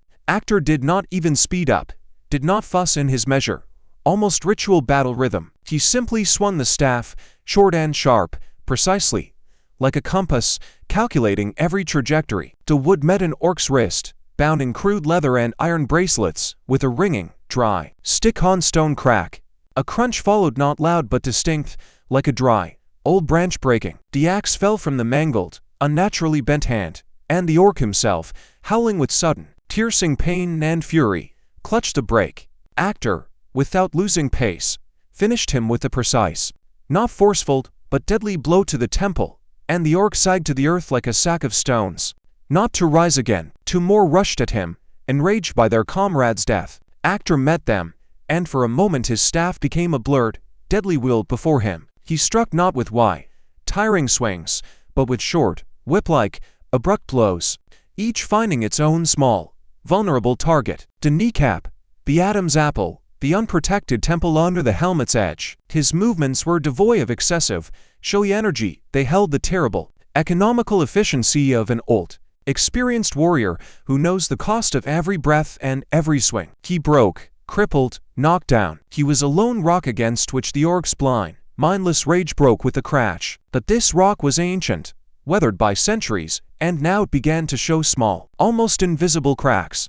The years, long and heavy, years of wandering, loss, and mute sorrow, were taking their toll. Actor's breathing, until recently even and deep, became hoarse, ragged, and wheezing. His blow slightly, for a fraction of a second, slower, his reaction one fatal moment delayed. He saw from the corner of his eye how Mersel, all bloodied and furious as a wounded, cornered beast, tried to fight his way toward him through the solid wall of green bodies and gleaming steel, but was held back, pushed aside, surrounded. Actor sought his kinsman's eyes through this mash of flesh and iron, and in them was not despair, not panic, but clear, cold, silent understanding of what must now happen, understanding and acceptance. And it happened. A fourth orc, crouching, lunged at him with a long, rusty spear aimed at his belly. Actor parried the blow with his staff shaft, deflecting the deadly point aside. but his own movement this time was slightly wider, his torso slightly more open, his balance slightly less stable, and from that shadow, from behind the spear-wielding orc, darted another, more swift figure, not an orc, but one of the northern berserkers, already beginning to change under the influence of his fury. His hand, covered in thick, dark fur and tipped with claws not yet fully bear-like but already inhumanly long, sharp, and curved, shot forward like a released spring. Actor, engrossed in deflecting the spear, his whole being focused on that threat, could not react to the second one stealing from the chaos. The blow did not strike the heart or throat. It struck his side, just below the lowest ribs. The claws, blunt, strong, and unsharpened like iron nails, did not cut but tore the flesh, penetrated deep inside, mangling everything in their path with crude, animal force. Actor shuddered violently, but did not cry out. He only exhaled sharply, convulsively, with force, and in that exhale was a strange, frightening, bubbling sound of a bursting bubble mixed with a short, ragged gasp. His faithful, notch-covered staff fell from suddenly weakened, stiffened fingers, striking the wet, slippery stone with a dull, hopeless thud. He did not fall immediately. He swayed, straightened to his full, no longer tall but still proud, upright height, and his wise, ancient eyes, holding all the sorrow and all the mute wisdom of the endless, merciless desert, found and met Mersel's burning, golden eyes across the chaos of death, dust, and blood. Their gaze lasted but a moment, one heartbeat, one short interval between blow and fall. It held no tearful farewell, no words, not even a hint of fear. There was a silent, complete, unconditional transfer, a transfer of duty, memory, tribe, all its long and bitter history, a transfer of unspoken, but now obligatory, sacred vengeance. And somewhere nearby, as if answering this mute call, a saber-toothed predator howled long, mournfully, furiously, and that wild, bestial cry cut into the overall deafening roar of battle like a sharp knife into dense fabric, reminding of the bonds that tied them to the earth and to each other. Through all this bloody turmoil, paying absolutely no heed to his falling kin or the furiously fighting strangers, inexorable as the pendulum of huge, relentless clocks, Gorak moved forward. He walked straight through the chaos, without swerving or slowing, like a huge icebreaker through fragile, cracking ice. He did not seek ambushes, did not dodge random, desperate attacks.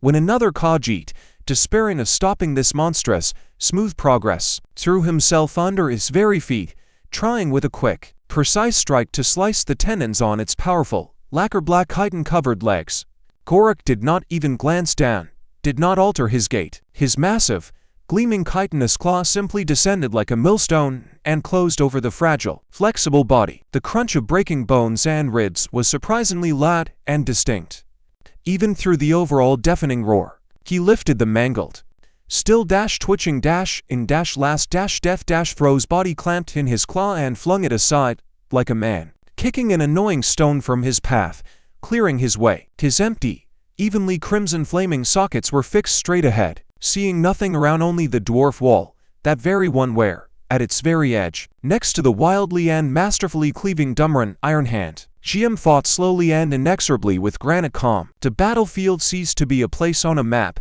a patch of steppe at the foot of the dragon's spine. It became an entity, a living, breathing, suffering organism of pain, rage, fear, and inevitable death, whose heavy, rhythmic heartbeat echoed in the earth with the thunder of thousands of simultaneous blows, and whose ragged, hoarse, gurgling breath consisted of the roar of merged voices and death rattles. Blood. There was a veritable sea of it. It spread, swelled with every second, every new fall. It sprayed in hot, sticky droplets onto faces, streamed in thick, dark, almost black rivulets down the polished, now scratched surfaces of shields, collected in sticky, gradually cooling puddles in natural hollows of stone, mixing with gray dust, mud, and entrails into a brown, disgusting, sloshing slop in which fighters slipped and stumbled.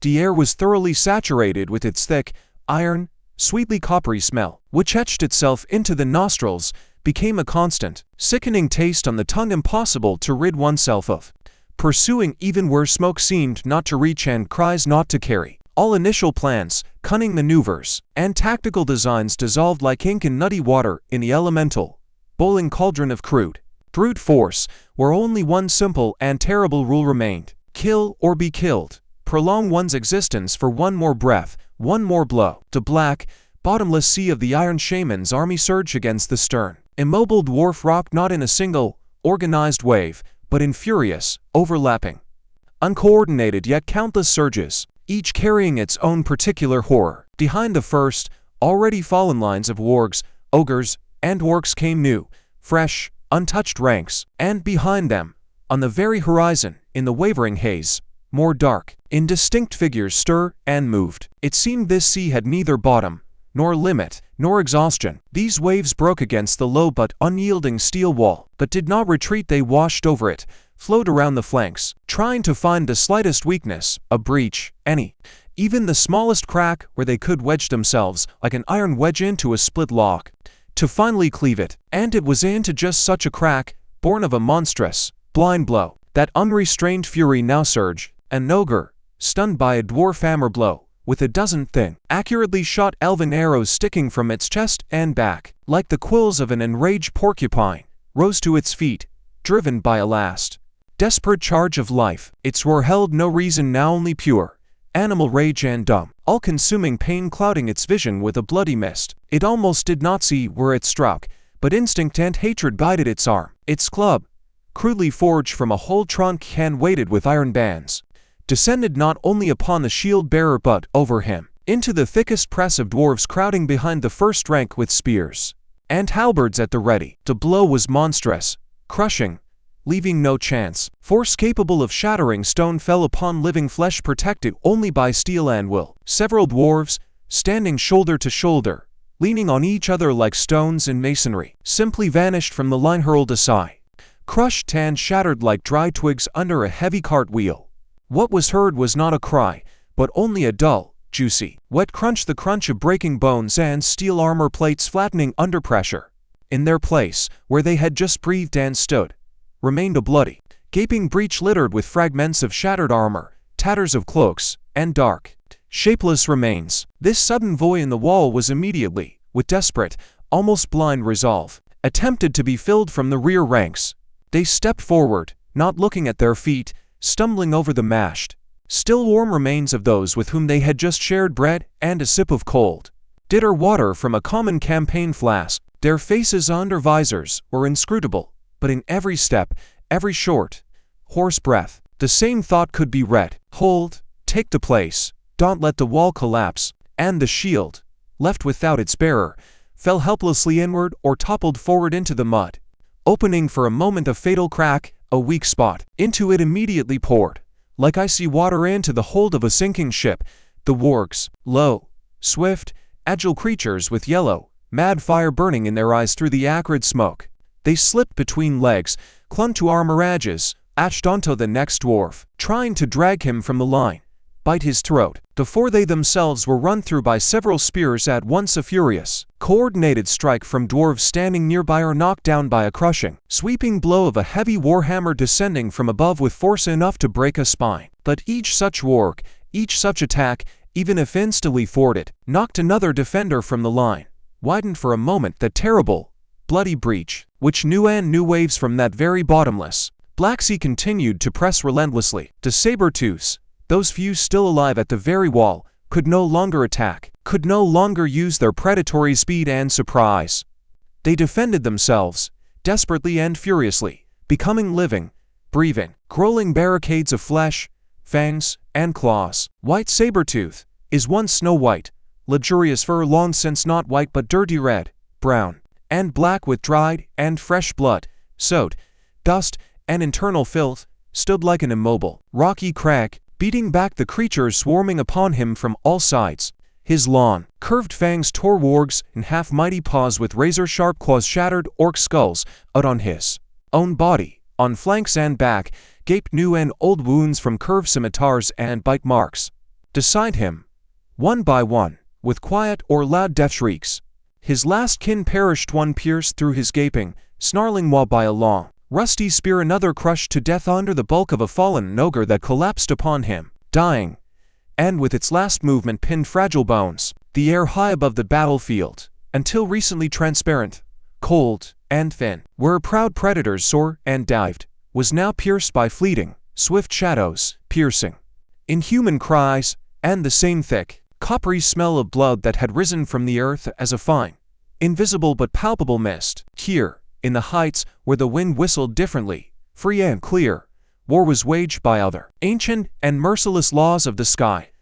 Laws of predator and prey. But now predator and prey had changed places, mixed, and all became both for each other in this insane, bloody dance of death under the low, indifferent, leaden clouds. The manticores, those silent killers with membranous wings shimmering with the poisonous green sheen of old bronze, ceased merely circling on the periphery. Their movements, until now like the lazy glide of vultures, suddenly acquired a terrible, honed purposefulness. They did not all attack at once with roars. They acted like a school of piranhas, sensing blood in the water. Several creatures detached from the main mass and, barely moving their wings, using air currents, swooped upon the hippogriffs.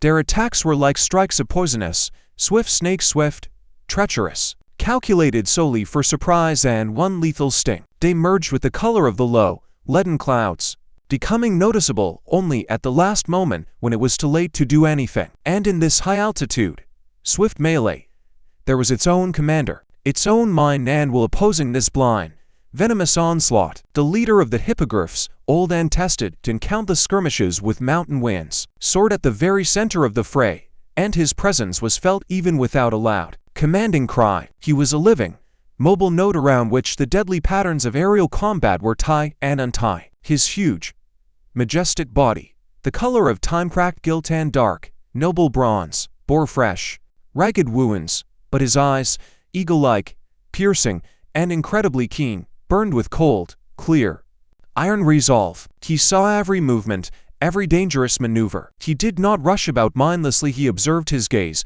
sharp as a honed blade, swept the sky, marking every threat. His flock, connected to him by flock instinct and long life together, caught the slightest changes in his posture, when he, suddenly soaring upward, described a wide, clear arc in the air. The hippogriffs, having scattered somewhat under the manticore's onslaught, suddenly, as if by an invisible command, gathered into a tight, swift wedge. It was mute, almost telepathic control, and it was this that allowed him to parry one of the first cunning attacks.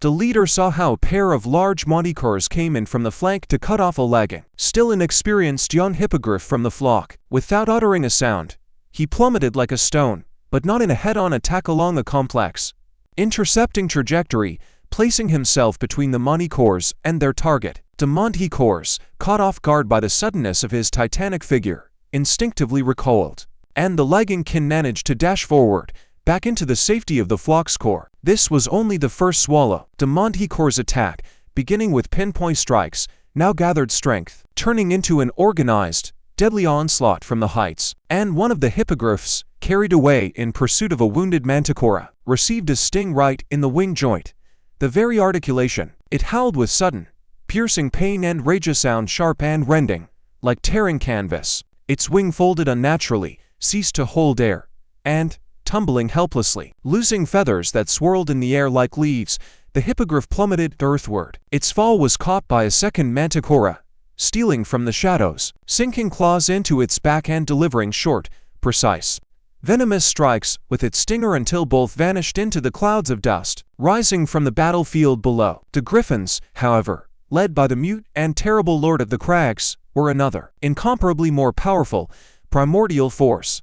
Their attacks knew no cunning, no half-tones, no elegant maneuvers. They were punishing blows of the aerial element itself, simple and inevitable as a lightning strike on a lone treetop.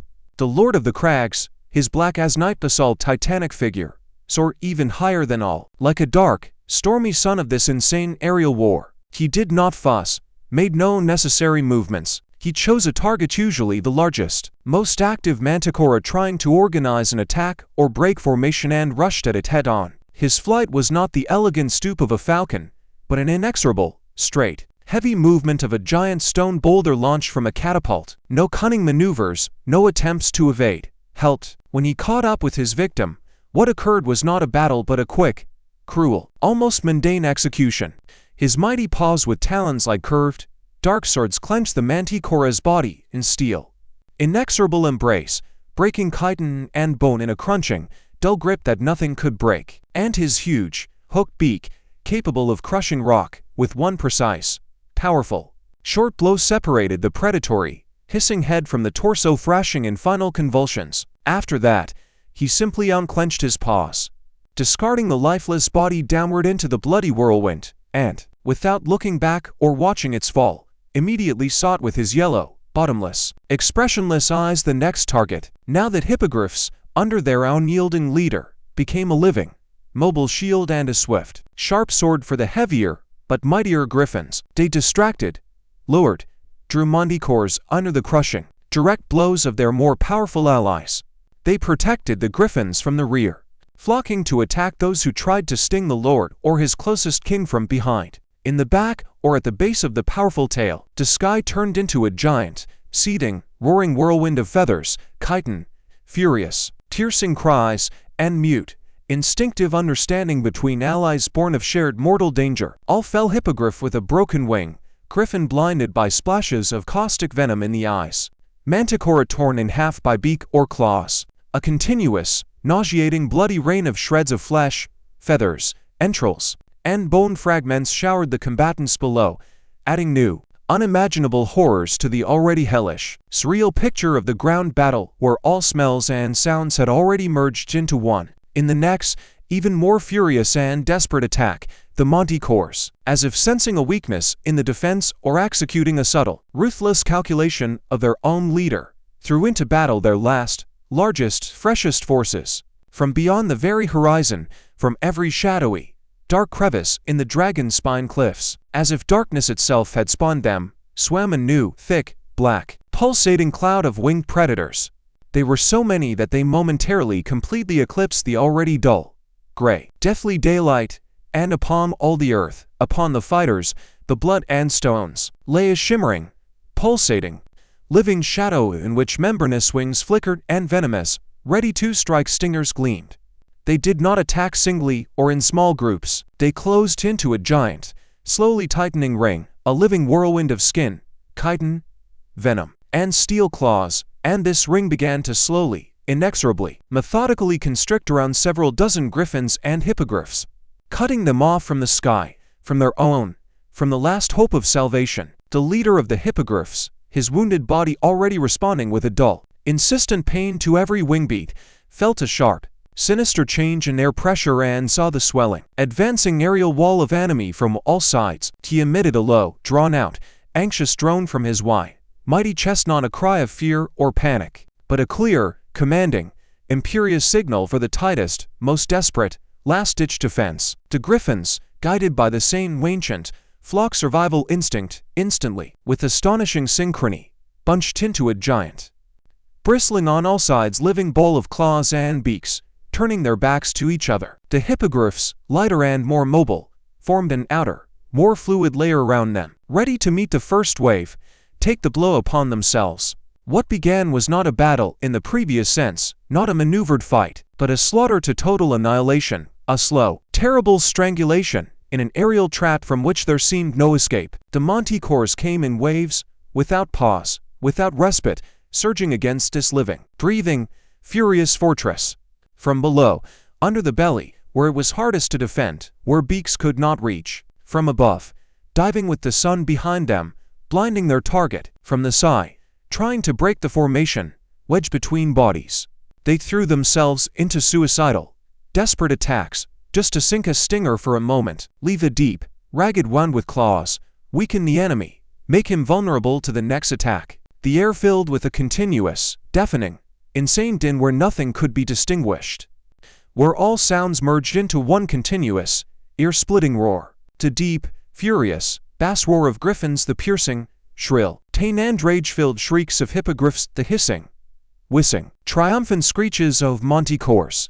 A hippogriff, desperately fending off two attackers at once, suddenly froze in flight, its body pierced by a sharp, unnatural, convulsing spasm. The venom of a stinger sunk into thigh or neck, already doing its black, paralyzing work, and it, helpless, losing muscle control, fell like a stone downward, becoming easy prey for those circling below, picking off the fallen. A griffin, with a mighty, crushing blow of its paw tearing one predatoress in half so that her entrails rained down, received in the next instant a precise sting in the neck from another stealing from the side, and its titanic, heavy body began to slowly, terribly, and inexorably tilt, losing altitude, describing a wide, falling spiral in the air.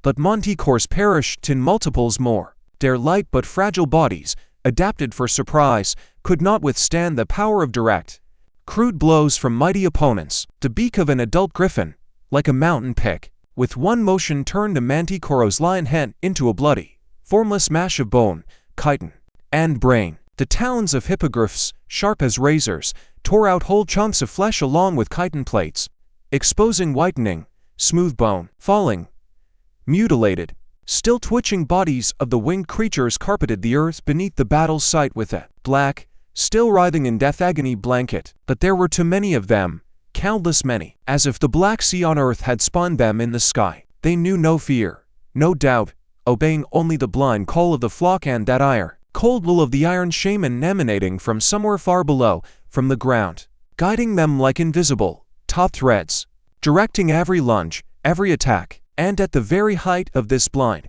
all-consuming fury, when it seemed the living ball was about to be crushed, several manticores, the swiftest, cleverest, and most ruthless, executed a honed, calculated diversionary maneuver, while the main hippogriff forces tore and ripped at those attacking from the front, desperately trying to hold the circle. This small trio, like three dark, venomous, almost invisible lightning bolts, slipped almost unnoticed from the flank, using as living shields the bodies of their own kin perishing in the furious attack. Their goal was clear, simple, and lethal: the wounded leader at the very center of the defense, the one whose will and mind, whose mute presence bound and directed this living, breathing shield. He saw them at the very last moment, when they already emerged from the tangle of flashing bodies and aimed their thin, deadly stingers at him. He turned his whole body, trying to take the blow on his mighty, bony breastbone, to fend off with his healthy but already tired wing, to strike, to push away with a paw. But he was already wounded,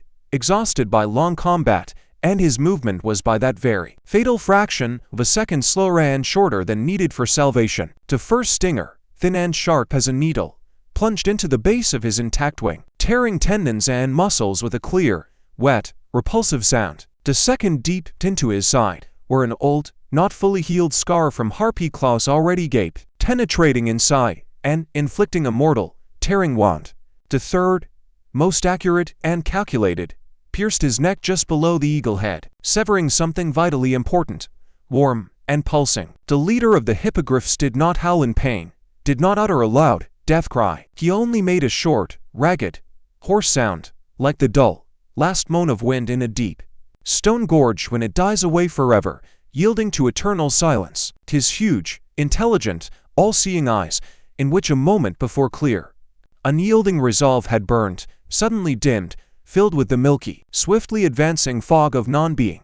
Strength instantly, all at once, left his titanic, beautiful, proud body. His wings folded helplessly, ceasing to hold air, feathers scattered like a fan, and he plummeted downward, away from this aerial hell, from the circle of his fighting kin, into the cold, hard embrace of the earth. His fall was not a disorderly tumbling, it was a swift, heavy, straight dive, as if not a living, proud bird fell, but a statue of a great warrior cast from ancient, darkened bronze, toppled from a high pedestal. He shot like a shadow through the acrid dust, past still fighting creatures in the air, and crashed onto the earth, not somewhere, but quite near, right at the foot of the stone outcrop on which, unceasingly, automatically, almost mindlessly, Lyra loosed arrow after arrow. The impact was deafening, dull, and heavy, like the fall of a whole tree. The earth shuddered underfoot, fine dust and sharp gravel fragments shot up in a brown, thick fountain.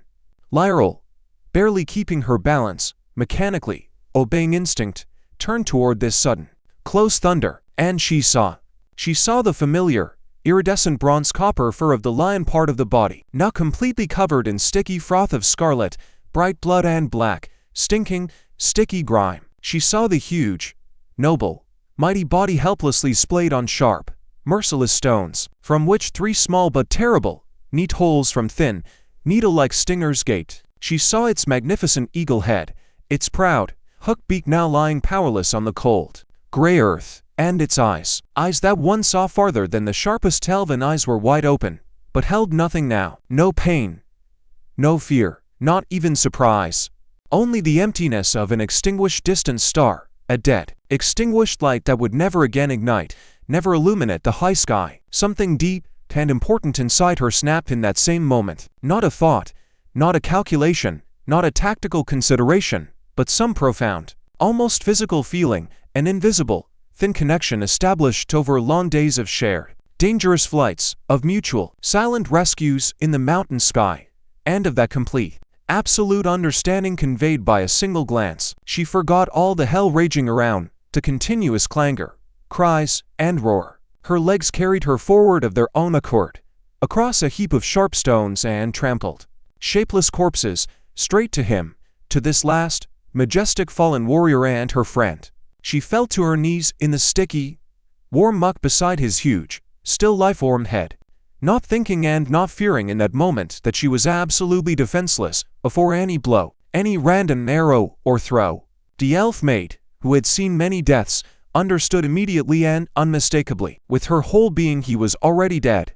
Life had gone irrevocably, fled with the last breath into the high sky that was his home. Gently, almost reverently, as one surrounds fallen heroes and great chieftains, she embraced his powerful, thick neck, pressed her cheek to his stiff, now blood-matted plumage still retaining the faint, fading warmth of life quickly leaving the body. The fur was prickly and coarse, smelled of high mountain wind, fresh, coppery blood, dust, and something bitter, not at all bestial, more like the scent of withering, crushed field grasses under autumn rain. "Thank you," she whispered, and her voice, hoarse from inhaled acrid dust and recent curt, command cries, sounded improperly, wrongly quiet in this all-consuming, deafening crash of battle, like words spoken in a crypt. "Thank you for the sky, for the trust you gave without words, for being there when it was needed most." She did not know if he could hear her now, but she needed to say it not for him, but for herself, to bear witness to this loss, to mark, to notch in memory the end of something pure, high, and noble in this raging sea of filth, cruelty, and meaningless death. Before rising, her gaze fell on one of the magnificent feathers, worked loose from his plumage, long, sturdy, the color of old, dark bronze with a copper sheen, now stained with blood and dust but still holding a glimmer of height and freedom. Almost without thinking, driven by a mute, inexplicable impulse, she plucked that feather from his very base, feeling under her fingers a slight resistance, and quickly, as if doing something shameful and yet necessary, thrust it deep inside her tunic, under her light armor, where it pressed against her body, still holding the warmth of life, in sharp contrast to the cooling flesh of the fallen. Then she slowly, with effort, raised her head, tearing her cheek from the cooling fur, and her eyes, dry and burning with cold, blue flame, became once more the eyes of a warrior, a commander, one who cannot afford the luxury of grief while battle rages. She released his stiffening neck. There were no tears. Their place was taken by an all-consuming, mute, icy emptiness, a greater sorrow, and she had felt even at the sight of her dying elven kin. He was not of her people, not bound to her by blood ties. He was something utterly different, embodied freedom of the high, cold sky, a wild, inexplicable nobility given not by right of birth or duty, but by right of spirit and his own free choice. And this nobility, this wild, beautiful freedom now lay slain, shattered at her feet, another indisputable, visible testament that the advancing, all-consuming darkness spared nothing beautiful in this world. Not the stubborn steadfastness of dwarves, nor the furious bravery of centaurs, nor the ancient wisdom of elves, nor this wild, proud nobility of winged beings. In her eyes, once again sharp, clear, and cold as winter stars over a snowbound forest, no trace remained of that emptied, childlike bewilderment that had been there a moment before. Only tempered, honed steel remained, steel tempered in the fire of a new, even more bitter and personal loss, in the ashes of yet another burnt hope. Slowly, precisely, without fuss, she lifted her bow from the blood-soaked stones, checked the string with a drawn finger, found by touch in her half-empty quiver an arrow with an intact, unbent head, and with firm, measured steps returned to her previous, accustomed stone ledge on the rampart, from which the elves continued their uninterrupted, methodical barrage. They stood at their positions, their faces under drawn hoods and light helms pale as marble and calm, but their hands worked with flawless, almost mechanical, weary precision, as if of their own accord, beyond the will of a tired mind. Orlin, His deep stormy wave-colored eyes narrowed to slits, loosed arrow after arrow into the densest clusters of enemy marking the very foot of the groaning, shuddering dwarf wall, trying to relieve pressure, give respite to the hardest pressed, straining sections. Aylar, unwavering as an ancient, silent crag, aiming more rarely, waiting longer, seeking, found larger, dangerous creatures those trying to breach the dwarves' defense. Their work was quiet, almost unnoticeable against the general roar. But upon it depended how much longer those first, bloodied ranks would hold. How much time would pass before the moment the wall collapsed and the black sea poured inward, sweeping all away. And that time flowed, inexorable and thick as the blood seeping between stones. Each new surge of onslaught measured it with blows upon shields, and roars of fury, each fallen warrior with the silence settling in place of breath. The sun, hidden by the leaden shroud of clouds, did not move from its place, frozen at its zenith, as if it too were doomed to be a mute witness until the very end. And that end, cruel and inevitable, hovered in the very air, mingled with dust, smoke, and the coppery smell of death, awaiting its hour. Thank you for your attention. Please like and subscribe so you don't miss the next part and chapter.